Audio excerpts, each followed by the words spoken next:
육체의 삶을 사는 동안 가장 중요한 문제는 구원이라고 저는 생각을 합니다. 그런데 인간의 구원의 문제를 얘기할 때에 가장 큰 걸림돌이 되는 것이 바로 죄의 문제예요. 여러분들이 겪고 경험하는 모든 죄와 저주와 고통의 문제가 어디에서부터 시작이 됐느냐? 우리 사람의 죄에서부터 시작이 됐다라는 것입니다. 그런데 이 죄의 문제를 해결하기 위해서 세상은 저와 여러분들에게 율법이라는 것을 제시합니다. 율법이라는 것은 내 노력과 내 공로로 이 죄의 문제를 씻을 수 있다라고 주장하는 거예요. 자, 그런데 성경은 이와 반대로 저와 여러분들에게 믿음의 길을 제시를 하고 있습니다. 우리 인간의 힘과 능력으로는 도저히 죄의 문제를 해결할 수가 없다. 그래서 하나님께서 당신의 아들 예수 그리스도를 이 땅에 보내셨고 그분에게 여러분들의 모든 죄와 저주를 담당시키시고 십자가에서 죽게 하시고 다시 살게 하셨다. 누구든지 이 예수 그리스도를 내 인생의 주로 믿고 영접하고 시인하면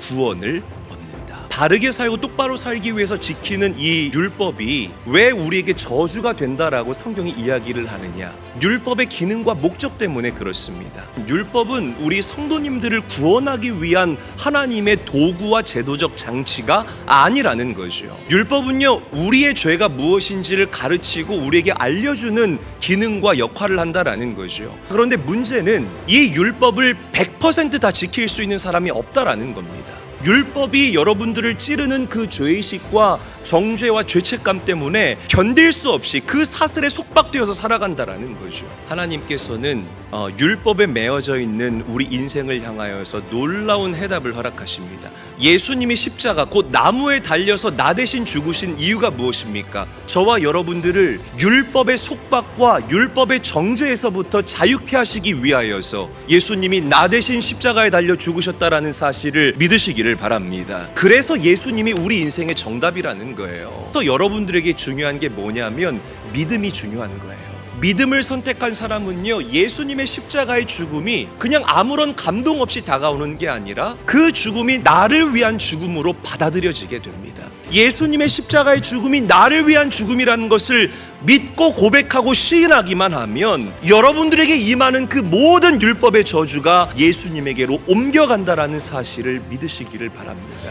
예수님을 내 인생의 구원자로 믿고 그분이 내가 당할 율법의 저주를 대신 담당하셨다라는 이 진리를 입술로 시인하시면서 고백하시라는 거예요. 그럴 때 자유함을 누리게 됩니다. 율법의 행위가 쉬울까요? 아니면 믿음이 쉬울까요? 믿는다고 입술로 고백은 하지만 율법의 길을 선택하는 사람들이 굉장히 많아요. 공로사상이라는 것이 자리하고 있기 때문이라는 거죠.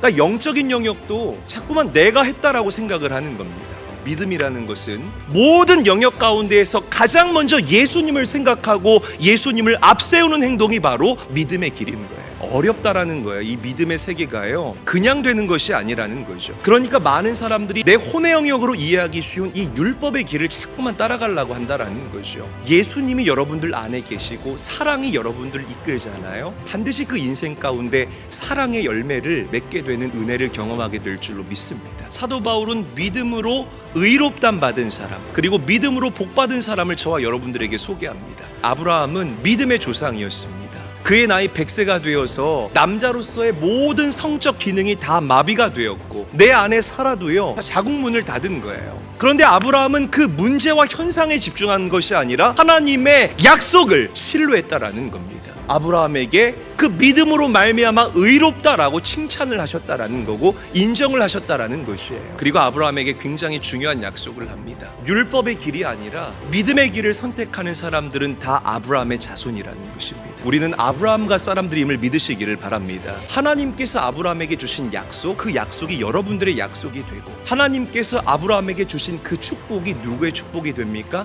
나의 축복이 되는 놀라운 역사가 우리에게 하나님의 선물로 주어지게 된다는 것이에요. 나의 행위, 나의 의를 드러내려고 하지 마세요. 예수 그리스도를 앞세우시고 그분을 신뢰하시고 나에게 주어진 환경을 바라보기보다는 하나님의 약속을 이해가 되지 않아도 신뢰하실 때에 율법의 속박에서 자유할 수 있는 사랑하는 제일교회 모든 성도님들 되시기를 우리 구주 예수님의 이름으로 간절히 축원합니다.